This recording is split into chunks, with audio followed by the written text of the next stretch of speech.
ఒకటే చెప్తున్నాను, ఎట్టి పరిస్థితుల్లో మళ్లీ ఈ స్ఫూర్తిని కాపాడతాం. ఆ కాలేజీ రాష్ట్ర ప్రభుత్వం తీసుకుంటుంది.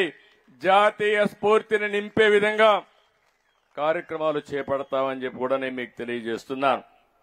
ఇక్కడే ఈ ప్రాంతంలో చూస్తే ఈ ఉద్యమం కోసం పోరాడినటువంటి కృష్ణా పత్రిక ముట్నూరు కృష్ణారావు గారు, ఇంకో పక్క జెండాకర్ర తోట నరసయ్య నాయుడు, ఇంకో పక్క భోగరాజు పట్టాభి సీతారామయ్య గారు, ఇలాంటి వాళ్ళందరూ ఈ ప్రాంతం నుంచి వచ్చారు.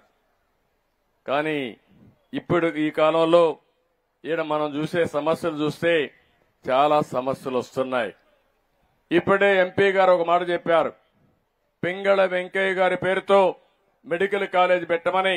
తప్పకుండా ఆ పేరు మారుస్తాం, ఆయన పేరు పెడతామని మరి ఒక్కసారి మీ అందరికి హామీ ఇస్తున్నా.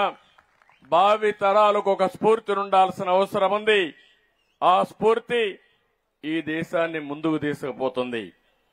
ఇలాంటి కార్యక్రమాలు చేస్తూనే ఇక్కడికి వచ్చినప్పుడు ఈరోజు ఈ కార్యక్రమం నాకెంతో మనసుకు దగ్గరుండే కార్యక్రమం.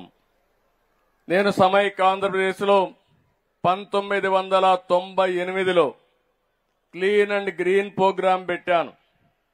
ఆ రోజు కార్యక్రమం పెట్టి ఆ కార్యక్రమాన్ని జయప్రదంగా తీసుకుపోతూ ప్రతి వారం నెలకొక్క రోజు రెండవ శనివారం ఎవ్వరూ పనిచేయక్కర్లేదు, పిల్లల దగ్గర నుంచి పెద్దలు ఉద్యోగస్తులందరూ కూడా క్లీన్ అండ్ గ్రీన్ ప్రోగ్రాంలో పార్టిసిపేట్ చేయాలని చెప్పాను. అది నా పట్టుదల. మనుషులందరం కూడా కష్టపడుతున్నాం, ప్రశాంతమైన వాతావరణం కావాలని కోరుకుంటాం.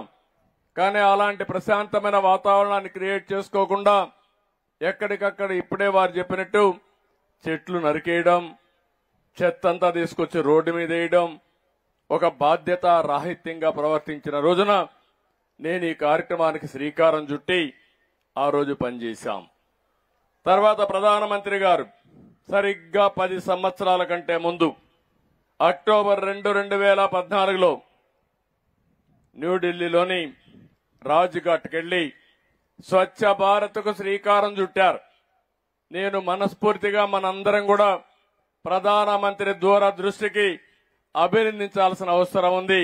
గట్టిగా అభినందించాల్సిందిగా మిమ్మల్ని అందరినీ కూడా కోరుతున్నా.